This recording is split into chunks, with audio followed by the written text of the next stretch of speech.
Nashik TCS धर्मांतर प्रकरणी निदा खानला जामीन मंजूर झालेला आहे। आरोपी निदा खानला जामीन देताना कोर्टाने श्रीकृष्णाचा दाखला दिलाय। श्रीकृष्णाप्रमाणे तुरुंगात बाळाला जन्म देण्याची वेदना महिलेसाठी असह्य। नाशिक विशेष न्यायालयाचा महत्त्वपूर्ण असा निर्णय आहे।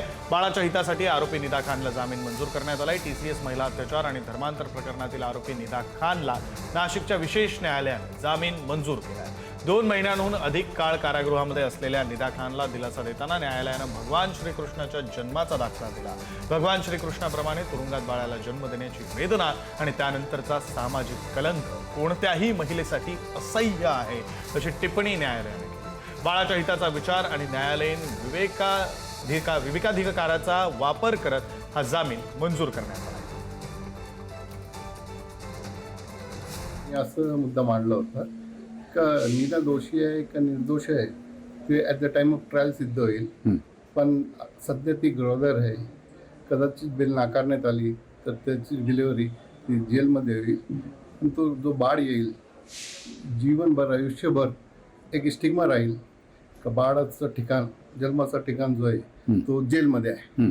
मग बाळाचा काही दोष नाही आहे, त्याला मोठा होईल तेव्हा जीवनभर त्याला आयुष्यभर मनात हे राहील का माझा जन्म जेलमध्ये कुठलाही दोष नसताना, म्हणून त्या संदर्भात त्याचा निकाल देण्यात आलेला आहे। आणि या संदर्भातले सविस्तर तपशील आपल्याला प्रतिनिधी किरण ताजने देत आहेत। किरण,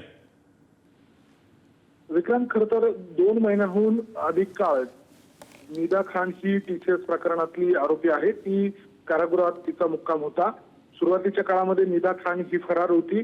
नंतरच्या काळामध्ये ज्या वेळेला तिला अटक करण्यात आली त्यानंतर जामिनासाठीचा तिने अर्ज दाखल केला होता आणि त्यावेळेला गरोदरपणाचं कारण देखील दिलेलं होतं। निदा खान ही जवळपास 5 महिन्यांची गर्भवती आहे आणि या सगळ्या अनुषंगाने न्यायालयानं तिचा जामीन अर्ज मंजूर करत असताना काही महत्वाची टिप्पणी केलेली आहे। त्यावेळेला भगवान श्रीकृष्णाच्या जन्माचा दाखला या सगळ्या दरम्यान देण्यात आलेला आहे। श्रीकृष्णाप्रमाणे तुरुंगात जन्म घेण्याचा अंदाज किंवा त्या संबंधीचा सामाजिक कलंक कोणालाही सहन होण्यासारखा नाहीये। अशी क्लेशदायक परिस्थिती टाळण्यासाठी आणि नवजात बाळाच्या स्वागतासाठी व त्याच्या सर्वांगीण हितासाठी अर्जदार आरोपीच्या बाजूने न्यायालयीन विवेकाधिकाराचा वापर करून न्याय आणि योग्य ठरेल अशा स्वरूपाची एक टिप्पणी करण्यात आलेली आहे। योग्य अटी घालून अभियोग पक्षाच्या हिताचे पुरेसे रक्षण करता येऊ शकते अशा स्वरूपाचं देखील न्यायालयाचं म्हणणं आहे।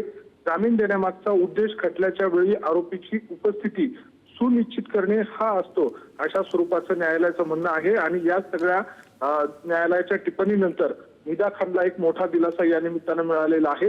महत्वाची बाब म्हणजे निदा खानला दिलासा देत असताना न्यायालयानं श्रीकृष्णाच्या जन्म दाखल्याची एक जन्माचा दाखला देत जी काही टिप्पणी केलेली आहे ती सगळी या निमित्तानं चर्चेचा विषय बनलेली आहे। विक्रांत, धन्यवाद किरण दिलेल्या या सगळ्या माहितीसाठी।